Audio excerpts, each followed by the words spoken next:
Hey, this is Trevor from Fox and Hammer. This weekend's project is restoring an old wooden water ski.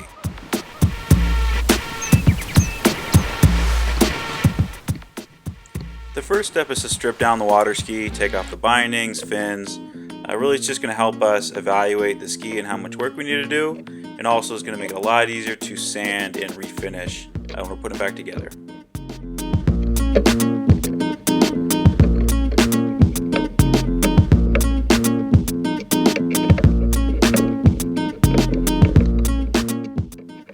This project took me a couple days, so you're definitely going to want to make sure to store all the screws, mounting plates, binding stuff in a bucket or something. That way you don't misplace it and you have everything you need when you want to put it back together.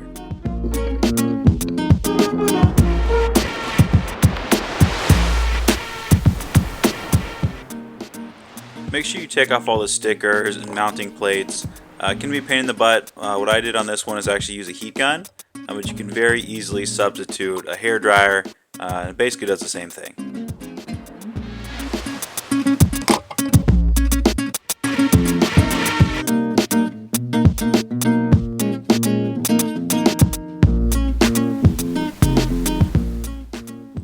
Alright, getting to the fun stuff. So on my last water ski, I sanded the finish off. This one I thought it'd be a little bit easier if I used a stripper. So I got a citrus-based stripper from Home Depot, and effectively all you do is paint it on, leave it for a while, it starts to bubble up, and then you can scrape off the varnish, the paint.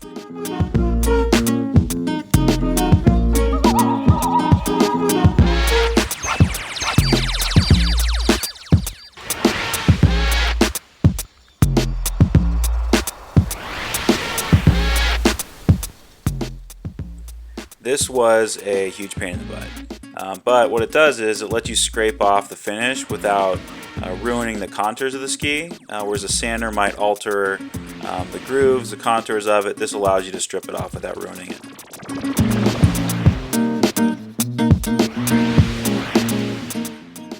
The old ski had a ripped front binding, so I went online to Bart's online, and I think for about 10 bucks or so, I got a replacement binding for the front of the ski.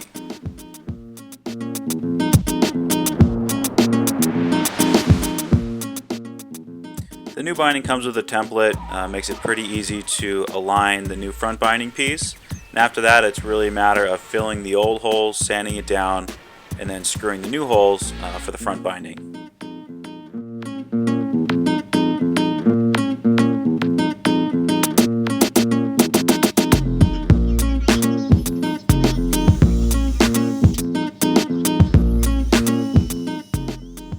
A quick tip to make sure that you don't drill all the way through the bottom of the ski is to put a piece of masking tape on the actual drill bit so you know when to stop, so that way you don't actually go through the back end of the ski.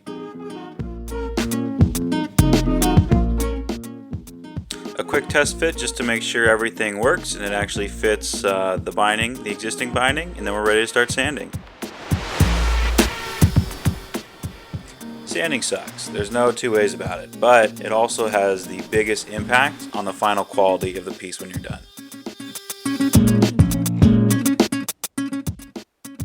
Here we decided to put on a cherry stain. I'm just using a simple Minwax stain, one coat on top and bottom before we actually tape it and start painting anything.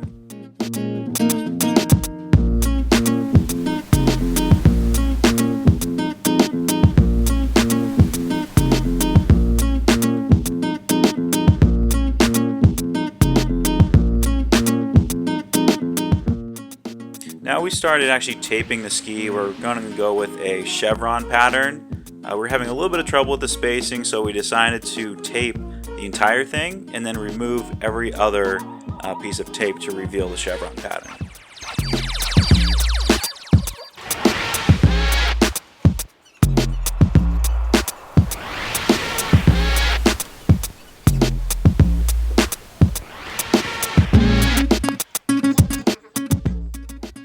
We are actually painting the ski. What we did was we went to Home Depot and picked out a bunch of color swatches. I got those tiny little tester cans and then just started painting it. Some colors took 2 or 3 coats, some I think took 4 coats, so I just paint it till it looks good.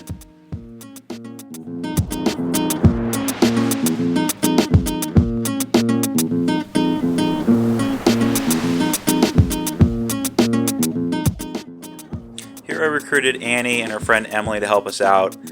Turns out if you supply enough white wine, they work for free.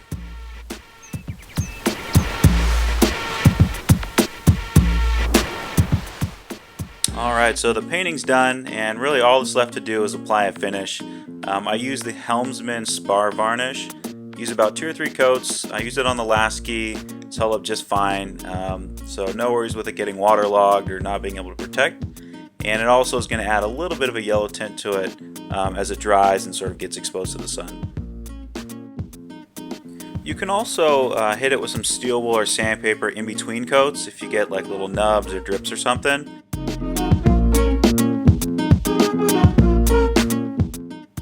Alright, so final assembly is pretty easy. It's just replacing the fins, the screws, and the front bindings. And just make sure you're careful when you tighten them down to not crack or split any of the bindings. It could be brittle plastic.